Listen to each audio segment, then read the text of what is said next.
في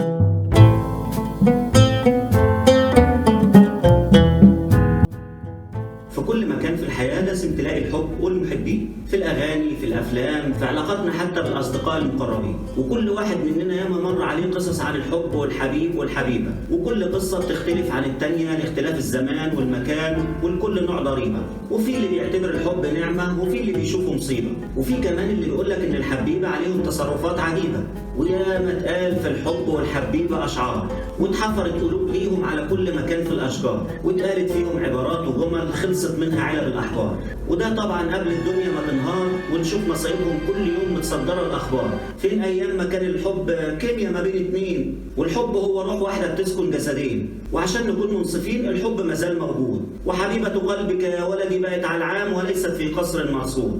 وده طبعا بعد ما ظهر تويتر وتيك توك والفيسبوك. دلوقتي بتلاقي الحبيب المثقف الرياضي اللي قاعد بيحب على الفيس بعد ما رجع من الماتش وفاضي، بتلاقيه يقول لحبيبته جميلة أنت كهدف في الدقيقة 90، وكمان الموظف المطحون الحزين بيقول لها الحب ما بيأكلش عيش يا نسرين، والكوميدي اللي يقول لها حبك كهواء الشتاء البارد انخبط في وشي هجيب له جليسرين. يعني وقع سودا حضراتكم زي الطين. حس ان حب اليومين دول عامل زي الكمين، الواحد بقى بعون الله بقى يقدر يعرف اللي على قهوة الحبيبة قاعدين هم من انهي نوع ومنين جايين، ومقدار الحب اللي بينهم واصل لفين، وبيقولوا ايه وهيطلبوا يشربوا ايه من نظرة عين. طبعا زمانكم بتسالوا انت جايب المعرفه دي منين بامور الحب والحبيبه والمسائل العاطفيه دي؟ من قهوه الحبيبه. ايه نعم، قهوه الحبيبه قعدتها تخليك تعمل مسح ميداني لانواع الحبيبه المفرفشه والكئيبه، واول نوع طلع معايا في القرعه هو النوع السهل اللي بيتهرش بسرعه، ودول الحبيبه الرومانسيين قوي المزودين الجرعه، اللي هم عصافير الحب الجميل البيوت، ازهار وزهرات شباب البيوت، مستخدمي جميع انواع الكريمات والزيوت. اول حاجه بعرفهم منها لما تيجي عيني في عينهم هو ان ما بتلاقيش اي مسافه بينهم، وكأن ملأ الفراغات التاليه هو شعرهم، بيبقوا كيان واحد لما يتقابلوا في ليلهم او نهارهم. اول ما يهلوا عليا واشوفهم المشبك يوحشني على طول، مش عشان التلزيق ولا فرق الطول، لا عشان التداخل الرهيب اللي يجلب الذهول. دول بقى يا حبايبي هم في الشارع ماشيين بتبقى صوابعهم الصغيره في بعض شابكين، ويمرجحوا في ايديهم كده وغير بعض مش شايفين. اول ما يوصلوا بسلامتهم القهوه يطلبوا مشروب واحد بس، ومعاه 2 شاليمو، مش بخل لا سمح الله، ده لان هم 2 في واحد والقلب رقيق مش جاحد، فيجيبوا مشروبين ليه وهم التاني مش في حاجه اليه؟ تلاقيهم قاعدين كده وحاطين ال2 شاليمو في كوبايه العصير، وهات يا شفط وتسمع احلى صوت لجوز العصافير. كل ده هم محافظين على انهم ما يفقدوش لغه التواصل بينهم، اللي هي بيفضلوا باصين لبعض وما بينزلوش عن بعض علم. وبعد ما ينهوا المخمضه اللي هم فيها ويقضوا على برميل العصير، تلاقي الواد وقف بانكسار كده وقال لها يلا وصلك للبيت يا احلى مصير. توصل العصفوره البيت وتخبط على الباب وهي في دنيا تانية وطايره فوق السحاب، تفتح امها الباب تروح واخدها حضن بحماس وامها بتبحلق ليها، وتفضل البنت تلف بشكل دائري وهي بتبوس فيها وتقول لها ماما ماما انا بحبك قوي يا مامتي. تقوم امها قايله لها ربنا يسعدك يا بنتي، وهي طبعا مش فاهمه حاجه. اتعودنا على المشهد المشهور ده اللي اخر لذاذه. في الثنائي التاني وهو السقه ومكسوره الجناح، هم مع بعض كده باكج يعني عشان نرتاح.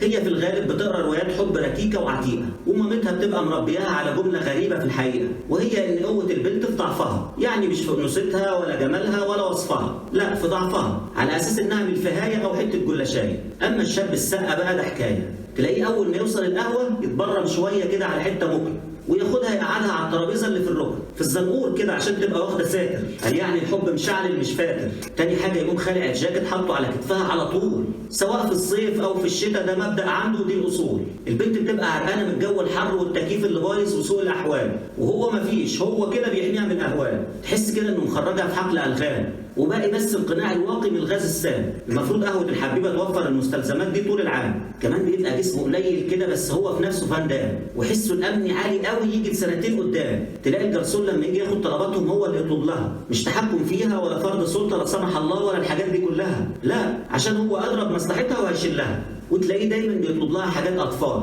يطلب لها ميلك شيك، بنانا بوت، ويقول لها كده قشطه وعلى العالم، ويطلب هو بقى شاي تقيل سكر زياده، قهوه ساده، الحاجات اللي هي بتاعت الكبار في العالم. هو كده السقف نفسه كبر والله حماده.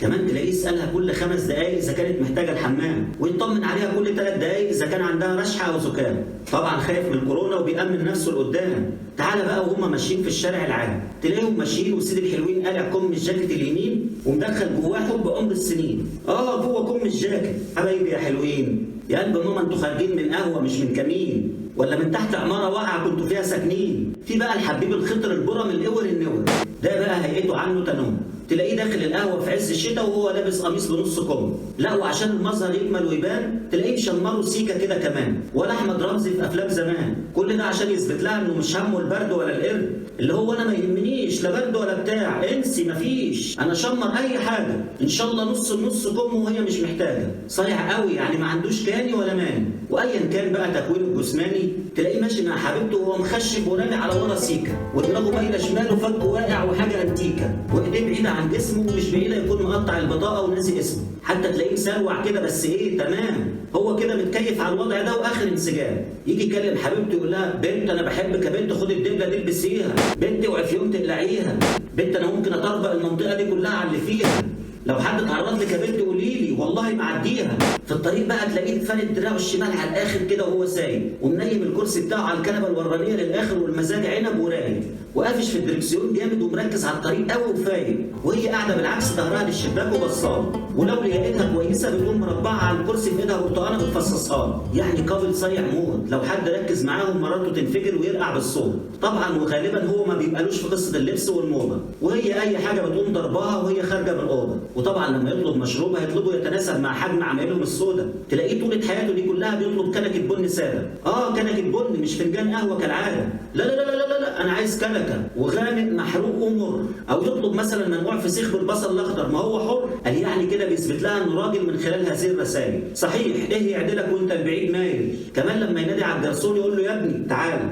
مش يكلمه كده وينادي عليه زي خلق الله، لا لا لا لازم يتعالى، برم في نفسه كده وحالته حاله، لو الاصع انه يندهله باسمه كمان عشان يظهر ان هو مسيطر كده ويبان، اللي هو يا طاهر بقول لك ايه تعالى، مين هنا غيرك في المكان؟ طب مين واقف على الغلايه، ممدوح ولا حسان؟ انتبهوا نهار ازرق النهارده جاي لكم دفعه البيطره، شوفوا السيطره، كل ده وهو عمال يوريها المنيو ويقول لها تاكلي يا بنت، وايد قوي في نفسه وفكر. لان انواع الحبيبه كتيره واحداثها مفزعه ومثيره، وعشان الحلقه ما تبقاش طويله كعاده حلقات السيره، كل واحد من حضراتكم يبقى قاعد بيتململ وبيعاني، هعمل من انواع الحبيبه الجزء الثاني ونكمله مع بعض ان شاء الله الاسبوع الجاي، بعد ما كل واحد يكون جاهز نفسه وحضر الشاي. ما تنسوش الاشتراك في القناه والشير في الجزء الثاني ان شاء الله من انواع الحبيبه.